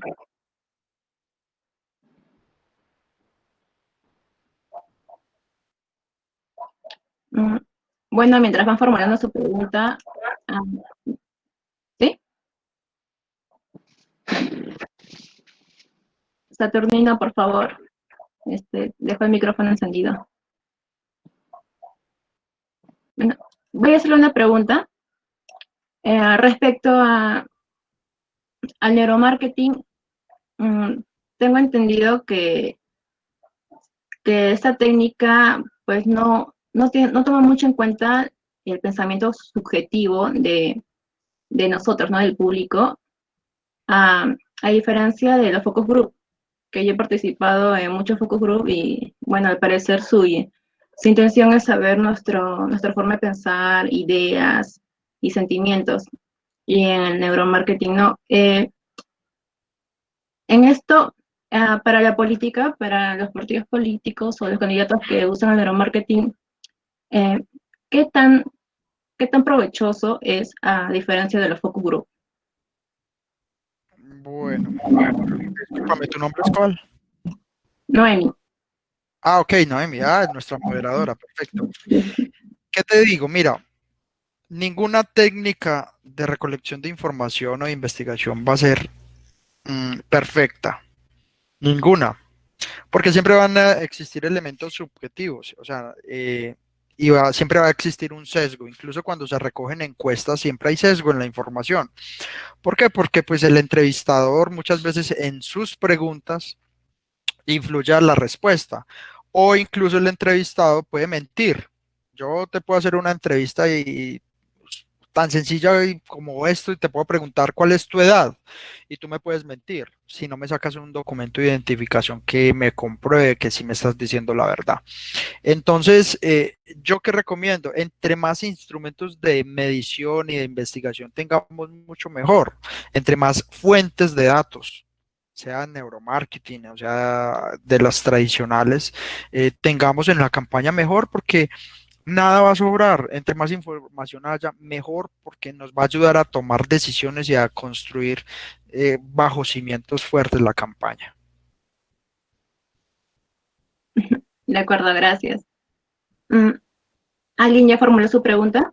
Puede abrir su micrófono. ¿Puedo hacer otra pregunta? Hola, mi Sí. nombre es Araceli. Tengo otra pregunta. Comentamos al principio de la ponencia de 3 tipos de campañas. Las campañas cuando se quieren ganar, cuando el candidato quiere ganar por la campaña. Las campañas cuando buscan nada más como posicionar su imagen. Y la tercera, ¿no? En la segunda, por ejemplo, ¿cómo se podría trabajar una campaña donde nada más quieren como darse a conocer para irse posteriormente a otra elección? Correcto. Bueno, Araceli, mira, ese tipo de campañas son las más fáciles de desarrollar, porque como no se quiere ganar, entonces no hay nada que perder. Me explico. O sea, el candidato no tiene nada que perder porque sencillamente no busca ganar la elección, sencillamente quiere dar a conocer. Entonces son en últimas todas las acciones que se desarrollen a partir de esa campaña y los resultados que arrojen, pues eso es ganancia. Si consiguió 50 lectores o consiguió 20 en determinado territorio es ganancia, o sea, no pierde nada.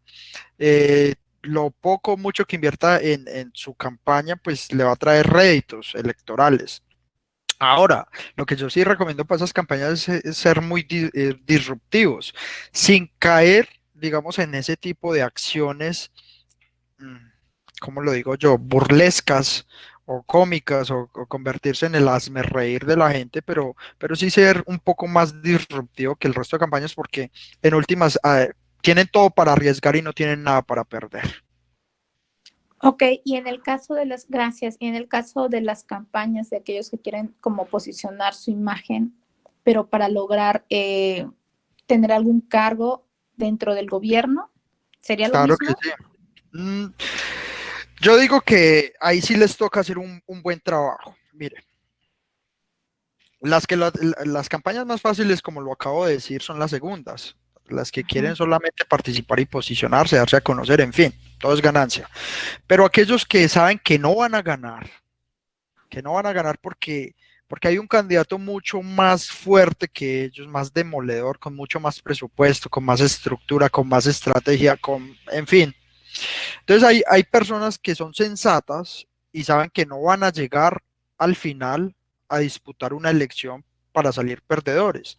Entonces más bien declinan su aspiración y se unen a uno de los candidatos que va punteando, al probablemente el que va a ganar, y negocian ciertas digamos, participaciones dentro del gobierno. Pero ahí es donde el candidato que va a declinar y va a negociar tiene que ser fuerte y también tiene que ser un plato apetecible para el que va liderando, porque yo como candidato, si voy liderando la intención de voto en una elección o si voy como uno de los favoritos, pues para mí no va a tener la misma importancia un candidato que me va a poner a mí, qué sé yo, 2 puntos en una campaña a uno que me va a poner 5 puntos o 10 o 8 puntos, ¿verdad? Que me va a sumar. Entonces, ahí es donde esos candidatos también tienen que saber jugársela y mostrarse fuertes de que realmente su aporte se va a sumar y de que así como su aporte suma en la elección, también tiene que recibir la recompensa en el gobierno. Muchas gracias. Emma. Correcto. Sí. Alicia Bengolea pregunta, ¿cómo enfocar la estrategia de campaña del candidato cuando el partido al que representa tiene una pésima reputación? Bueno, Alicia, esa es una de las tareas más complejas que hay en este gremio y en este quehacer, porque lastimosamente los candidatos terminan cargando con esa cola o ese lastre del gobierno. En el ejemplo que mostré en las campañas presidenciales del 2018, pudimos ver cómo Vargas Lleras y Humberto de la Calle terminaron castigados en las urnas porque eran cercanos a Juan Manuel Santos, que era el gobierno de turno.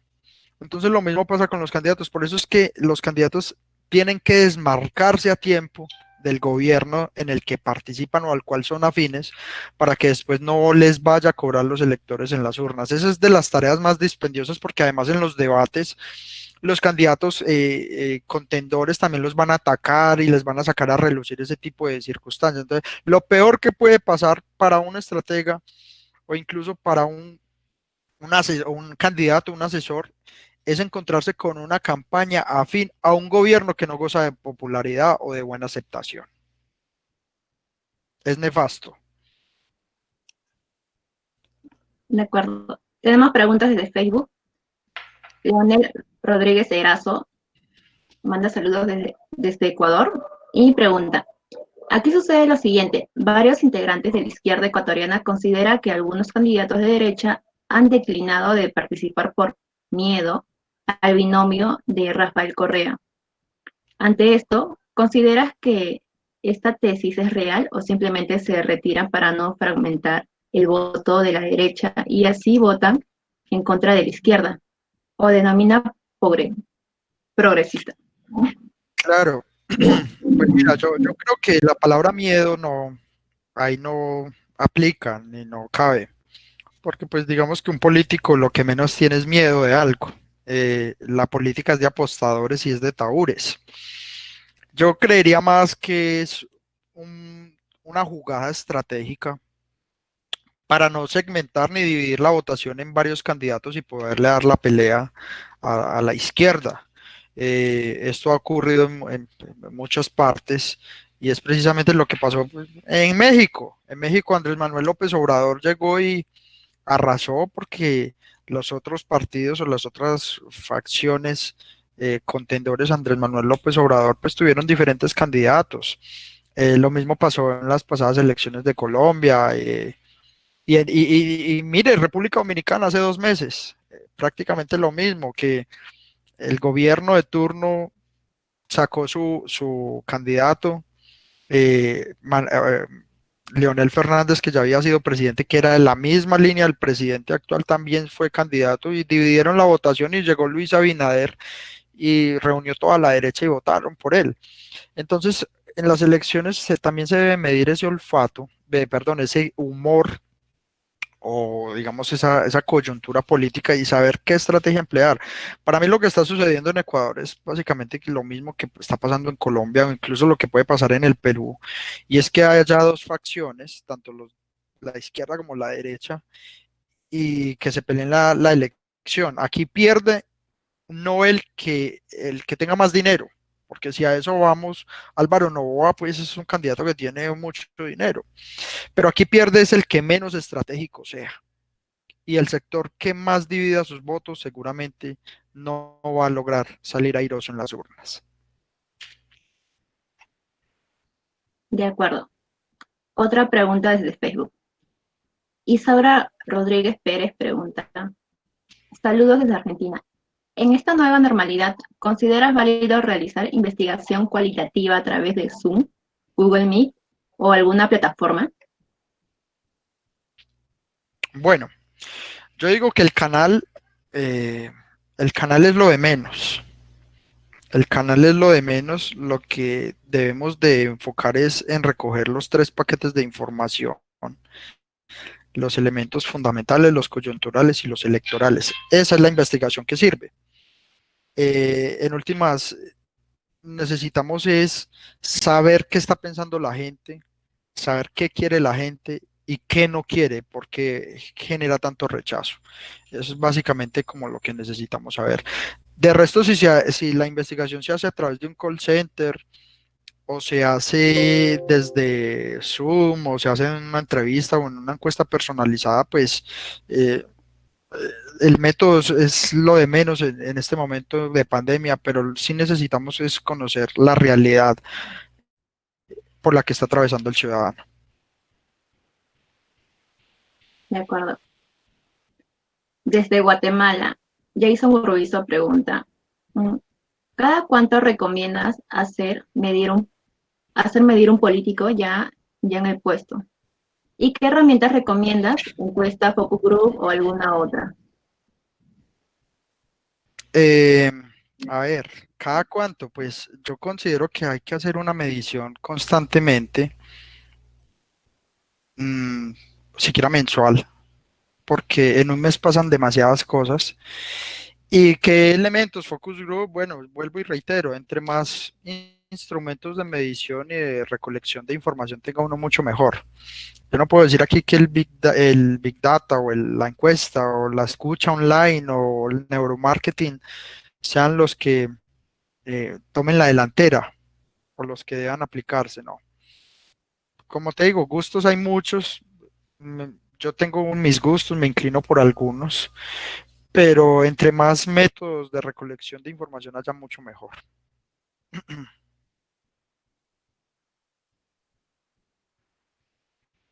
Dafne Guzmán pregunta, ¿qué opina de los candidatos que están en ejercicio de la presidencia y que también están en carrera electoral? Ejemplo, lo que pasó con el expresidente Morales y cómo ahora pasa con el presidente Añez. Saludos desde Bolivia. Bueno, muchas gracias, saludos también. Mire, definitivamente las personalidades políticas del pasado son como una moneda. Tienen gente a favor y también tienen una imagen en contra muy grande. Recordemos que Evo Morales en Bolivia no salió muy, digamos, no salió por la puerta grande de su gobierno, se tuvo que retirar por la de atrás. Y todo el desgaste administrativo, gubernamental, político que tuvo, pues ese mismo desgaste se lo traslada y se lo pasa a su sucesor o a la persona que él va a apoyar. Entonces, en esto es muy clave de que este tipo de líderes políticos, eh, todos esos caudillismos de Latinoamérica, pues hombre, ya eso ya está mandado a recoger. Uno tiene que saber en qué momento se retira dignamente, cuándo goza de muy buena popularidad, cuándo goza de muy buena imagen que le va a ayudar y va a coadyuvar para que los candidatos que uno quiere salgan beneficiados. Y cuándo no. Por ejemplo, Rafael Correa vuelve otra vez después de estar en el asilo y, bueno, y después de huir eh, y de semejante traición, pues, si lo podemos llamar así, vuelve y se pone en el juego electoral. Entonces hay que preguntarle a los ecuatorianos cómo ven eso, porque vuelvo y te digo, o sea, una cosa es lo que yo te pueda responder acá, pero otra es cuando uno ya tiene la investigación y la información que le permite sacar conclusiones. De acuerdo. José Carlos Justo Rivera, ¿vas a formular una pregunta?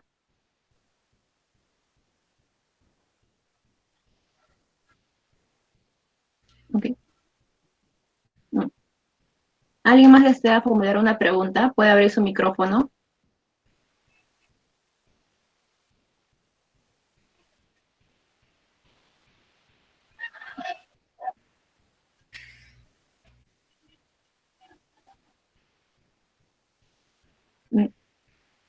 De acuerdo.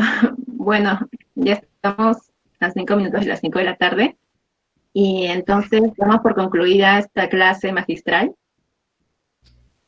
Bueno, tengo que recordar que va a haber un examen este fin de semana. Por favor, atentos a la plataforma Edmodo. y también consulten los libros que se están subiendo en la carpeta. Damos muchas gracias a Yulmar Chica y alguna invitación.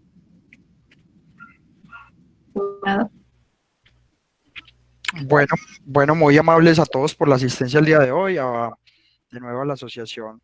Un gran abrazo a Luigi y bueno, a todos los que participaron del staff de esta tarde. Y pues en redes sociales podemos seguir respondiendo todo tipo de preguntas. Por ahí me escriben, pues si me tardo en responderles, no, pero siempre respondo, no se preocupen que siempre les respondo. Espero verlos muy pronto y muchas gracias de nuevo, feliz tarde.